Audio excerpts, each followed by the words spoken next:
Hello दोस्तों, कैसे हो? आपका स्वागत है त्रिपाण स्टडी सेंटर में। आज जो हम करने जा रहे हैं क्लास 12 एनआईएस बोर्ड का जो है चैप्टर नंबर 25। ये चैप्टर बायोलॉजी का है, जिसमें हम प्रिंसिपल्स ऑफ इकोलॉजी के बारे में पढ़ेंगे। ये चैप्टर कई मानने में कई क्लास के बच्चों के लिए इंपॉर्टेंट है, चाहे 11वीं क्लास के हों, चाहे +2 हो, जिनके सीबीएसई एनसीईआरटी हो, ठीक है, चाहे वो यूपी बोर्ड को, बिहार बोर्ड के बच्चों के लिए भी ये बहुत ही इंपॉर्टेंट है। ये टॉपिक इसलिए इंपॉर्टेंट और भी होगा क्योंकि ये आपको हिंदी इंग्लिश दोनों माध्यम में समझाई जाएगी और जो है स्क्रीन पे दिखाई भी जाएगी। तो ये काफ़ी इंपॉर्टेंट है आपको नोट्स करने के लिए, ठीक है।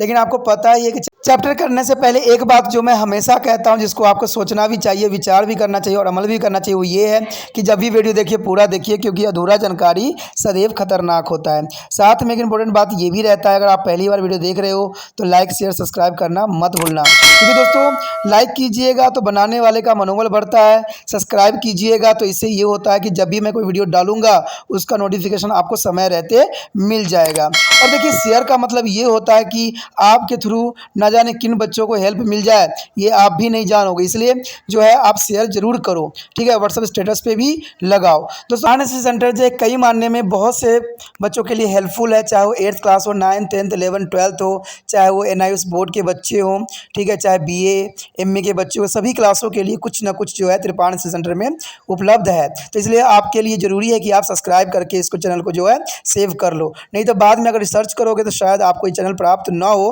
तो इसलिए सोचना नहीं, विचार नहीं करना है, सब्सक्राइब करके जो है अपने पास सेव करना है। दोस्तों ये तो बात था आपके लिए, लेकिन आप देखते हैं हमारा आज टॉपिक क्या है। Next topic is geochemical cycle. There is the most important is a biogeochemical cycle here. You have already learned that a living organism requires several chemical element for their life process. There may be use a part of their structure component, a part of enzyme which influence of various life is a processes.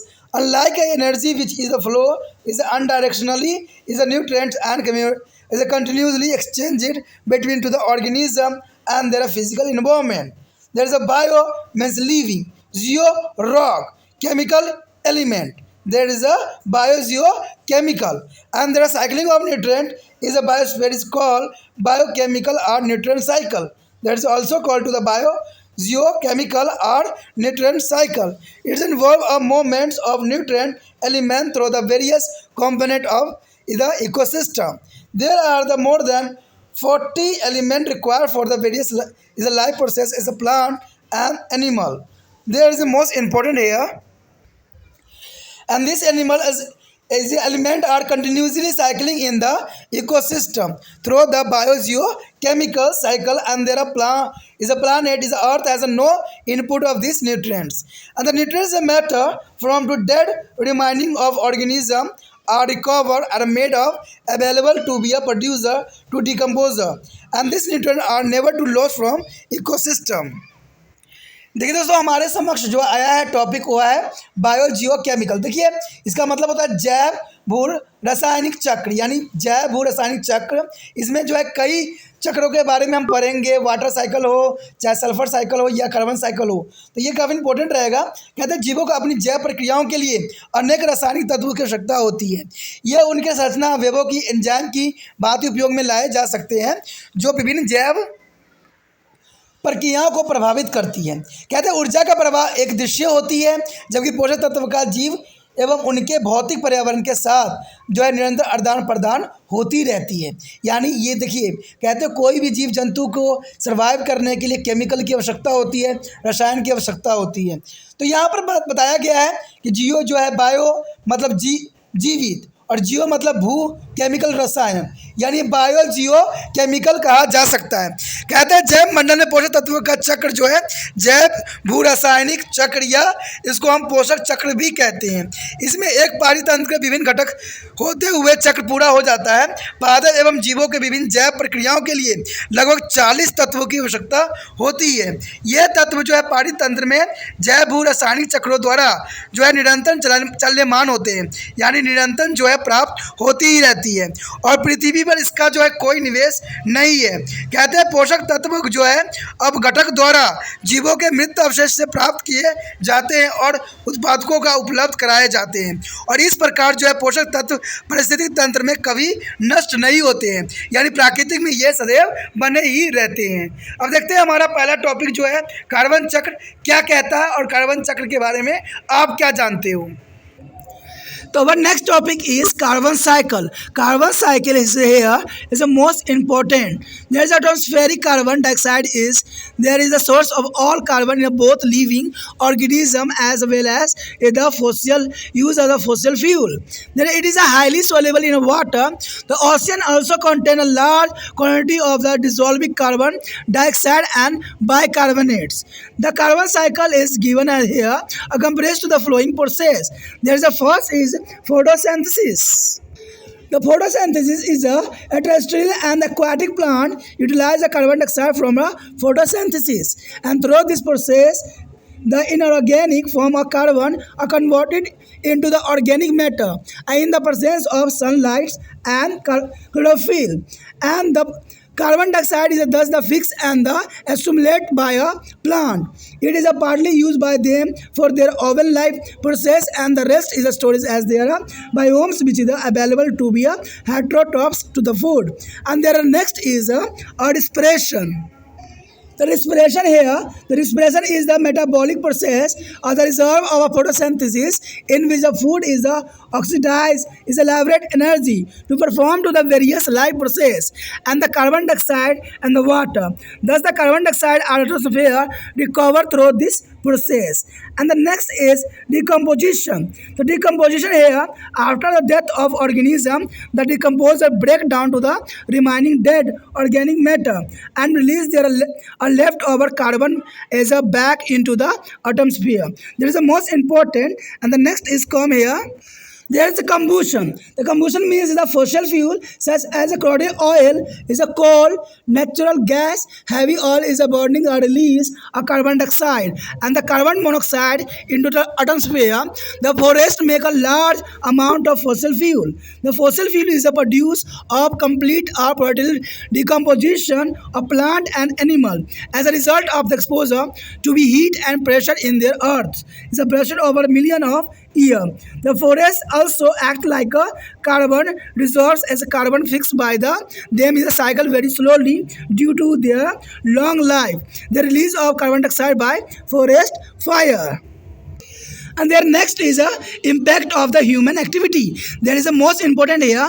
A carbon dioxide is a continuously increasing the atmosphere due to the human activity, such as the industrialization, urbanization, and increasing of the is automobiles. This is increasing of atmospheric CO2 is leading to the great house effect and the global warming. The here show the carbon cycle is very easy diagram here. There is a photosynthesis and goes the two sides is a atmospheric CO2 and green plant make a organic compound. There is a decomposition and respiration is a under of center, and there is also goes waste to the animal tissue. There is a eatings and there is a decompositions and respiration, and this other side is a fossilizations and combustion. There is a fossil fuel gas and petroleum and cycle. There is a carbon cycle. There is the most important cycle here. दोस्तों यहाँ पर जो है carbon चक्र के विषय में हम चर्चा करने जा रहे हैं। देखिए कार्बन चक्र जो है कई क्लासों के बच्चों के लिए अत्यंत महत्वपूर्ण है, तो ये आपके लिए भी बहुत महत्वपूर्ण है। कहते हैं वायुमंडलीय में जो है कार्बन डाइऑक्साइड सभी प्रकार के कार्बन जीव प्राणी के साथ साथ जीवाश्म में भी जो है ईंधन के रूप में होते हैं का एक स्रोत होता है। यह जल में अत्यंत घुलनशील होते हैं और समुद्र में भी ये बड़ी मात्रा में कार्बन डाइऑक्साइड व बाइकार्बोनेट घुले हुए होते हैं, जिसकी वजह से वहाँ के जीव भी इसके लिए अनुसरण करता है। सबसे पहले तो बात यही आता है कि प्रकाश संश्लेषण में इसका क्या योगदान है। देखिए यहाँ पर प्रकाश संश्लेषण की बात किया गया है, तो आपको पता ही होगा कि स्थलीय जलीय पादप प्रकाश संश्लेषण के लिए कार्बन डाइऑक्साइड का ही उपयोग करते हैं और इस प्रक्रिया द्वारा सूर्य के प्रकाश वपन रहित यानी क्लोरोफिल की उपस्थिति में कार्बन डाइऑक्साइड से कार्बनिक रूप में परिवर्तन भी होता है और इस प्रकार कार्बन को स्थिरीकरण भी होती है और यह पादप ग्रहण कर ली जाती है और यह आंशिक रूप से उनकी स्वयं की जीवन प्रक्रिया को प्रयुक्त भी की जाती है और शेष भाग जैव भार के रूप में संग्रहित किया जाता है। यह विषमपोषी जीवों के खाद्य के रूप में उपलब्ध रहता है, जो कि बहुत काफ़ी इंपॉर्टेंट है। देखिए कार्बन डाइऑक्साइड जो होती है सभी प्लांटों के लिए एक अमृत तुल्य होती है, क्योंकि इसी के रिगार्डिंग जो है वो अपना भोजन बनाती है और ऑक्सीजन छोड़ती है और ऑक्सीजन जो है मानव जाति के लिए अमृत तुल्य है। तो ये दोनों जो कॉम्बिनेशन होती है ये कार्बन डाइऑक्साइड साइकिल के रिगार्डिंग ही संभव हो पाती है। आगे हमारा है श्वसन।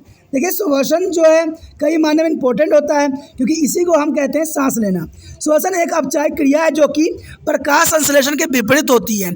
इसमें ऊर्जा मुक्त करने के लिए खाद्य को ऑक्सीकरण होता है। विभिन्न जैविक क्रियाएं संपन्न करने के लिए साथ ही जल में जो है कार्बन डाइऑक्साइड भी उत्पन्न होते हैं। इस प्रकार इस प्रक्रिया का जो है कार्बन डाइऑक्साइड वायुमंडल को पुण्य उपलब्ध हो जाते हैं, यानी श्वसन क्रिया द्वारा जो होता है दोबारा जो है वायुमंडल में कार्बन डाइऑक्साइड उपलब्ध हो जाता है, जो कि इंपॉर्टेंट बात रखता है।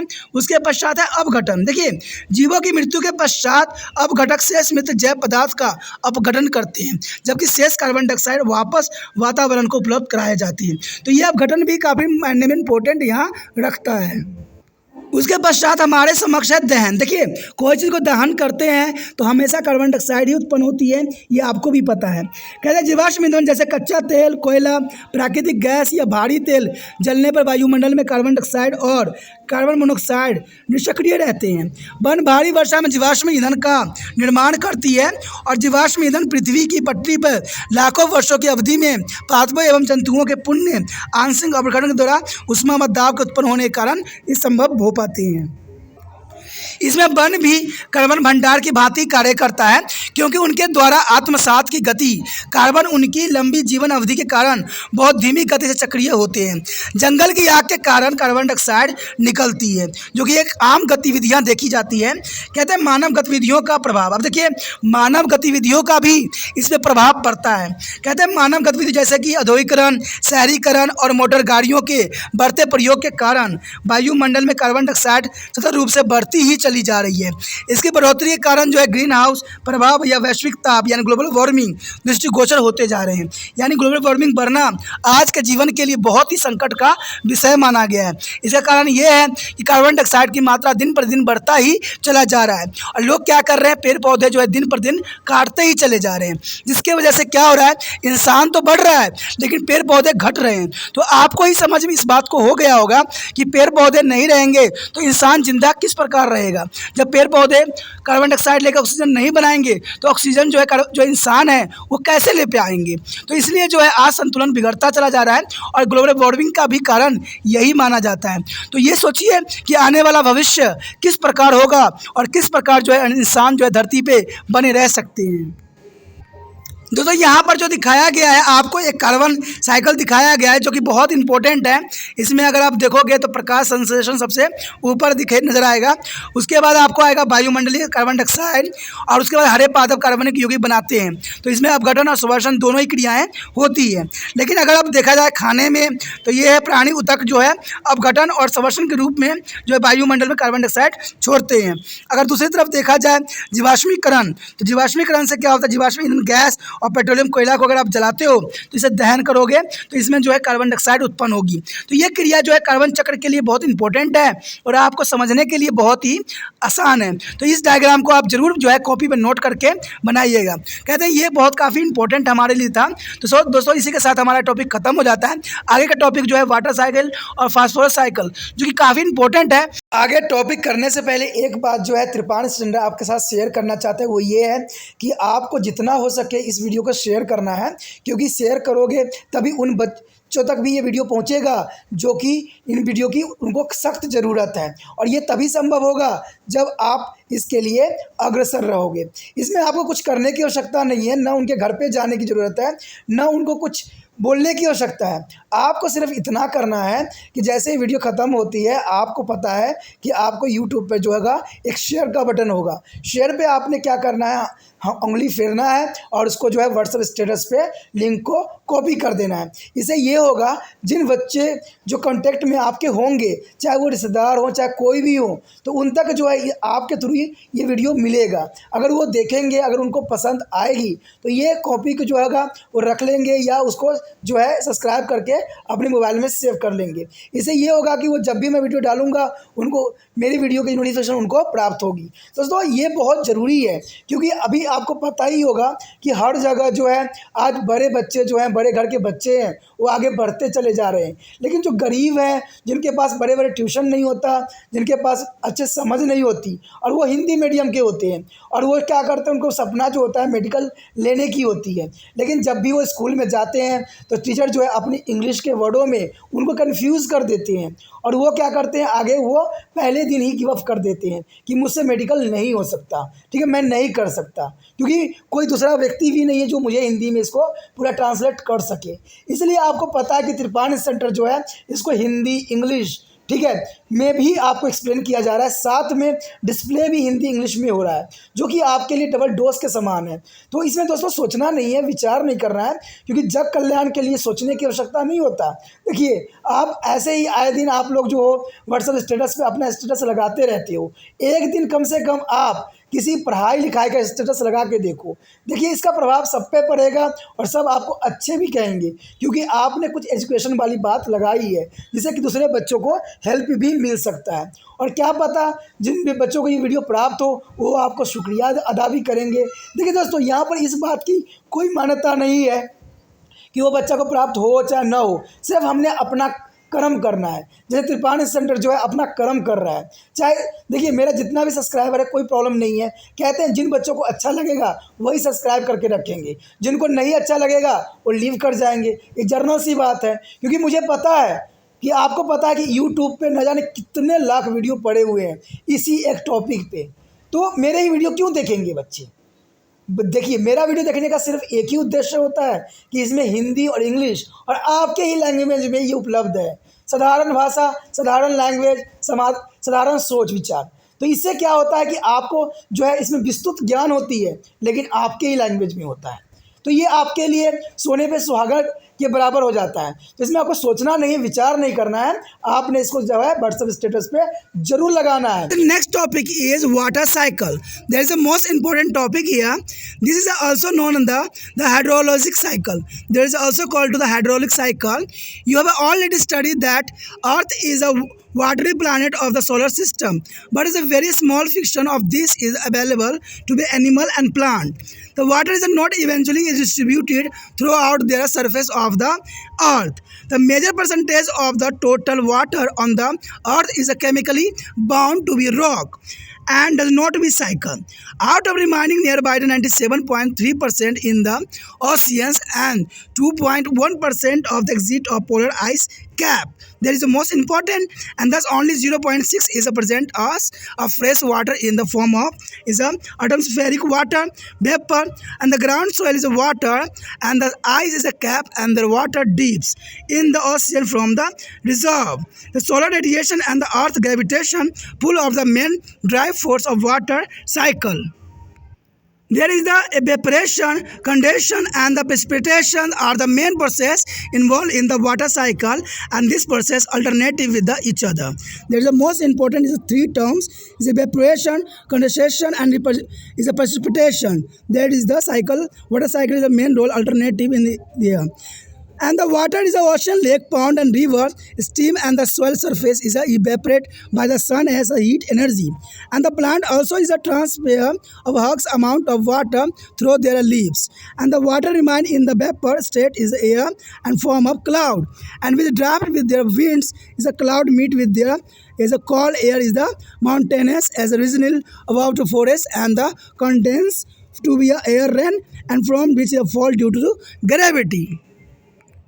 So here show this diagram, there is evaporation from the ocean, earth and the leaf surface and the goes way to the formation of cloud and the precipitation here and the surface run of the accumulation of us a groundwater. There is a run of it is the ocean and steam and the river and goes ways to the plant. The plant here is a transpiration and evaporation here. There is a most important water cycle here. The one average is the 84% of the water is lost from the surface of the ocean by evaporation, and while the 77% is the gain by its form of precipitation, and the remaining 7% of the ocean's evaporation is balanced by the water run off through their rivers from to the land. That is the most important here. दोस्तों यहाँ पर हमारा important topic आ गया है जल चक्र। देखिए water cycle बहुत ही इंपॉर्टेंट होता है, इसे हम हाइड्रोलॉजिक साइकिल भी कहते हैं। ठीक है, इसे हाइड्रोलिक साइकिल के नाम से भी जाना जाता है। आप जानते हैं कि पृथ्वी सौरमंडल का एक जल युक्त ग्रह है, लेकिन इसका बहुत ही अल्प भाग पादपों एवं जंतुओं के उपलब्ध है। कहते हैं पानी पृथ्वी की सतह पर सामान्य रूप से वितरित नहीं है। आपको पता है कि पानी सामान्य रूप से हमारे पृथ्वी पर वितरित नहीं है। पृथ्वी का अधिक प्रतिशत जल जो है रासायनिक रूप से चट्टानों में जो है आत्मसात है और चक्रीय नहीं होती हैं। शेष भाग में से जो है लगभग 97.3% भाग समुद्र है, वह 21% जो है ध्रुवीय हिम क्षेत्र में अवस्थित है। यानी कहते हैं कि मैक्सिमम पार्ट जो है समुद्र पानी से घिरा हुआ है या आपको ध्रुवीय जो है हिम क्षेत्रों में पाया जाता है। इसका केवल 0.6% जो है अलवणीय जल वायुमंडलीय जल वाष्प भूमिगत जल या मृदा जल के रूप में उपलब्ध है। कहते हैं हिम छत्र यानी आइस कैप एक समुद्र में गहराई में जल जो है भंडार का निर्माण करते हैं। कहते हैं सौर विकिरण एवं पृथ्वी के गुरुत्वाकर्षण बल जल चक्र के मुख्य चालक बल है। और कहते हैं वशीकरण यानी वाष्पीकरण के कारण संघ एवं वर्षा जल चक्र में जो है नियत जो है मुख्य प्रक्रिया है और जो एक दूसरे का स्थान लेती ही रहती है। अगर देखा जाए तो समुद्री झीलें तालाब नदियाँ आदि का जल सूर्य की उष्मा ऊर्जा के कारण वर्षीकृत होती रहती है, यानी जलवाष्प बनता रहता है। पादपों की जो है पत्तियों से भी बहुत मात्रा में जल निकलता है और जल हवा में जो है वाष्पित अवस्था में रहता है।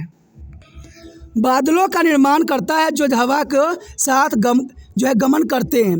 बादल पर्वतीय क्षेत्र में वनों के ऊपर ठंडी हवा से निकलते हैं और सदिन होकर वर्षा करते हैं जो गुरुत्व बल के कारण संपन्न होती है। देखिए गुरुत्वाकर्षण के कारण ही बरसात होती है, ये तो आम बात है। कहते हैं औसतन 84% भाग जल समुद्री जल से वाष्पित होते हैं, जबकि 77% भाग जो है इसके वर्षा द्वारा पुण्य प्राप्त होते हैं। यानी 77% जो होता है पुण्य जो है रेंज से हमें प्राप्त हो जाता है। जल चक्र से 7% को समुद्री वाष्पन का संतुलन नदियों के प्रवाह के कारण ही होता है, क्योंकि स्थलीय वाष्पन जो होती है वो 16% होता है, जो वर्षा के 23% होती रहती है। तो ये काफ़ी इंपॉर्टेंट बात यहाँ रखता है। अगर हम एक फ्लो चार्ट को देखें तो आप देखोगे कि सिंपल फ्लो चार्ट है। ये एक साइकिल भी आप समझ सकते हो कि समुद्री पृथ्वी जो है पृथ्वी सतह के वाष्पन करता है, फिर बादल का बन जाना, अवक्षेपण होती है और सतह पर प्रवाह और जमीन जल के रूप में एकत्र हो जाता है। और ये क्या होता है कि धाराओं और नदियों में चला जाता है और पादप में जाता है और समुद्र की ओर प्रवाह भी होता है। तो ये दोनों कंडीशन यहाँ पर मान्य हैं। जब यह धाराएं और नदियों में जाता है तो पादप द्वारा ग्रहण की जाती है और पादप जो होती है वाष्पोत्सर्जन या वाष्पन के द्वारा जो है ये दोबारा से वो आपस लौटा देती है। तो ये जो है हमारा जल चक्र का सबसे इम्पोर्टेंट टॉपिक रहा। The next topic is phosphorus cycle. The phosphorus cycle is here most important here. We all know that phosphorus is a necessary and important constituent of there is a photoplasma in the living organism. There is reserve of the phosphorus are the rock or others deposit there that has been to the formed in the past ecological age. There erosion of this is a deposition release of phosphate in the ecosystem. However, much of it is a escape into the sea where is a part of it is lost to be a deep sediment and the sum of the deposit into soil of marine sediments and plant like to the inorganic phosphate or the orthophosphate is ions. The animal consumers that feed on the plant in a turn take up to the phosphate from to them, and after the death of the plant and animal their decomposer act as them and their phosphate return in the ecosystem in the dissolving form. The extract of their animal and also return some phosphorus to be cycle, and the bone and teeth of animal are destined to be weathering, and this account for some loss of phosphorus. And see, a word play an important role in the wearings of a bag of phosphorus to be cycled through. There is a gono is a deposit of marine fish also returns some of the phosphorus to be cycled. A study of phosphate cycle relieves that a return of phosphate to be cycled in the inadequate and to be a compensate their loss. It is the human beings who have a hastened in the rate of the loss of phosphorus. The here show the phosphorus cycle is a upper side the protoplasma is a plant, animal, bacteria and phosphorating bacteria here, and cytoplasma synthesis here. There is goes waste to their bones and teeth and excretion as there, and there phosphor rock grains deposit, fossil bone deposition, any apparition and the erasions. And then next here there is a goes with the excretion as bone and the teeth, and there is a disposal of phosphate and the marine birds and fish, and the shells is marine the sedimentaries and the loss to deep sedimentary. There is a phosphorus cycle. There is the most important cycle here. दोस्तों यहाँ पर जो है phosphorus चक्र की बात की जा रही है, जो कि काफ़ी इंपॉर्टेंट है। हम सभी जानते हैं कि फास्फोरस जीवधारियों के जीव द्रव्य यानी प्रोटोप्लाज्मा का एक आवश्यक अंग माना जाता है और एक महत्वपूर्ण घटक भी होती है। कहते हैं चट्टान व अन्य निपजन जिनका निर्माण भूगत भूवैज्ञानिक कालों में हुआ होगा फास्फोरस के भंडार है। इन विक्षेपण के अपरदन के कारण फास्फोरस में इनमें निकाल कर पानी तंत्र में जाता है। हालांकि इसका अधिकांश भाग समुद्र में चला जाता है, जहाँ इसका कुछ भाग समुद्र की गहराई में जाकर गंभीर अवसादों के रूप में जमा हो जाता है और कुछ भाग जो है उतले कम गहरे समुद्र अवसादों में निक्षेपित हो जाती है। पौधे अकार्बनिक फास्फोरस को जो है ऑर्थोफॉस्फोर आयनों के रूप में ग्रहण करते हैं और प्राणी इन पौधों को खाकर उनसे फास्फोरस प्राप्त करते हैं। इन पौधों और प्राणियों को मर जाने के बाद जो है अपघटक उन क्रियाएँ करते हैं और फास्फोरस विलंगित रूप से पुण्य पारितंत्र में लौट जाता है। कहते हैं जानवरों के विशिष्ट के साथ ही कुछ फास्फोरस जो है फास्फोरस चक्र के रूप में लौट जाता है, जो कि बहुत काफ़ी इंपॉर्टेंट बात यहाँ रखता है। अगर देखा जाए जानवरों की अस्थियां और दांतों पर अवलक्षण का कोई प्रभाव नहीं पड़ता है और इस प्रकार भी कुछ फास्फोरस का क्षय हो जाता है। कहते हैं समुद्री पक्षी अपने गवानों छोपों के जरिए भी फास्फोरस को पुण्य चक्र में लाने में महत्वपूर्ण भूमिका निभाते हैं। यानी पक्षी का भी यहाँ पर बहुत महत्वपूर्ण रोल होता है फास्फोरस को पुण्य चक्रण करने के लिए। कहते हैं समुद्री मछली भी कुछ फास्फोरस को वापस चक्र में ले जाती है और फास्फोरस चक्र के अध्ययन से पता चलता है कि फास्फोरस चक्र में वापस तो चला आता है, फिर भी उसे कुल क्षय को जो है प्रतिपूर्ण नहीं हो पाती है। देखिए दोस्तों सारा देखिए पूरा प्रोसेसिंग होता है, लेकिन कहते हैं ना जो क्षति हो जाती है उसको पुण्य पूर्ति करना संभव नहीं होता है। यह मानव ही है जिसमें फास्फोरस के क्षय के दर को तीव्र कर दिया है। यानी मानव ने जो है फास्फोरस की दर को बहुत तेज़ी से बढ़ा दिया है, जिसकी वजह से आने वाला समय में संकट का सबब भी बन सकता है। दोस्तों यहाँ पर जो है एक आपको फास्फोरस साइकिल दिख रहा है, जो कि काफ़ी इंपॉर्टेंट है। आप देख सकते हो कि यहाँ जीव द्रव्य से स्टार्ट होता है, जिसमें पादप प्राणी जीवाणु, ठीक है, फास्फोरस जीवाणु सब प्रेजेंट होते हैं। ये सारे जो है फास्फोरस चट्टानों के गवनीय सुवर्षण के अस्थियों के ज्वालामुखी से अपरदन घटित हो जाती है और विसर्जित होती है अस्थि और दांत के रूप में भी विसर्जित होती है और उसके बाद जो नीचे चली जाती है ये देखिए उत्सर्जित आपको दिख रहा होगा और अस्थियाँ जो होती है ये उतले समुद्री अवसादों के रूप में चला जाता है और ये समुद्री पक्षी और मछलियाँ जो है इसको दोबारा आपस रिटर्न कर देती है। तो यही जो है फास्फोरस चक्र है, जो कि काफ़ी इंपॉर्टेंट है और आपके लिए ज़रूरी भी है। तो इसी के साथ हमारा ये टॉपिक खत्म हो गया, चैप्टर भी जो कि काफ़ी इंपॉर्टेंट था। आगे का चैप्टर जो है और भी इंपॉर्टेंट है, तो आगे का चैप्टर देखना मत भूलिएगा। और साथ में आपको पता ही है कि त्रिपाठी चैनल को लाइक शेयर सब्सक्राइब जरूर कीजिएगा। और साथ में इंपॉर्टेंट बात एक रहती है जिसको आपको भूलना नहीं है, वो ये है कि अगर आप यूट्यूब पर देख रहे हो तो यूट्यूब में आपको शेयर का जो लिंक आपको दिखेगा उस पर दबा के जो है इस लिंक को जो है व्हाट्सएप स्टेटस पे 24 घंटे के लिए लगा देना है। इसी के साथ जो है दोस्तों हमारा टॉपिक आज खत्म हो रहा है, ठीक है।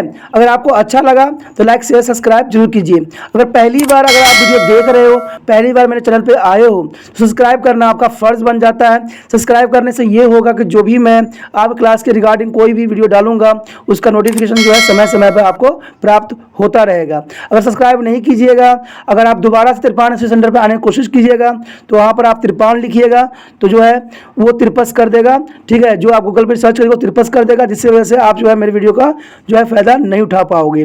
तो सोचिए मत, विचार मत कीजिए, सब्सक्राइब कीजिए। आप सोचते होइएगा कि मेरा जो एग्ज़ाम खत्म हो जाने के मेरा क्या ज़रूरत है त्रिपाण श्री सेंटर से, ठीक है, तो इसलिए सब्सक्राइब नहीं करने का सोचिएगा। लेकिन दोस्तों ऐसा नहीं है, त्रिपाण श्री सेंटर जो है बहुत हेल्पफुल है। क्योंकि ये जो है आपके 8th class, 9th, 10th, 11th, 12th जो आर्ट्स के सब्जेक्ट को कवर करता ही है, प्लस जो है ये NIC बोर्ड के जो है 10th प्लस 2 को भी कवर करता है। साथ में BA जो है फर्स्ट ईयर से लेकर 6 सेमेस्टर तक बच्चों के लिए ये अग्रसर रहेगा आर्ट्स सब्जेक्ट में। तो सोचिए नहीं, विचार नहीं कीजिए, काफ़ी जो है त्रिपाण श्री सेंटर का फ़ायदा ही फ़ायदा है, ठीक है। अगर आप मुझे प्रोत्साहित करोगे तो आपके लिए मैं तरह तरह के वीडियो बनाऊंगा जो आपको फ़ायदा पहुंचाएगा। एग्ज़ाम के तौर पे मैं आपको जो है पेपर भी आपको सोल्यूशन करके दिखाऊंगा जो आपके लिए फ़ायदेमंद रहेगा। अगर नहीं सब्सक्राइब कीजिएगा, मेरा मनोबल घटेगा, तो हो सकता है कि आपको फिर दोबारा मैं ना वीडियो बनाऊं और आपको फ़ायदा ना पहुंचाऊं। तो अभी भी नहीं सोचिए, मेरा जितना आप फैलाइएगा, जितने दूसरे बच्चों के साथ शेयर कीजिएगा, उतना जो है मैं आपके लिए कार्य करने में अग्रसर रहूँगा, ठीक है दोस्तों। इसलिए सोचिए मत, विचार मत कीजिए, अभी सब्सक्राइब कीजिए और अपने व्हाट्सएप स्टेटस पे लगाइए और दूसरे बच्चों के साथ भी शेयर कीजिए, ठीक है दोस्तों। अपना ध्यान रखना, बाय।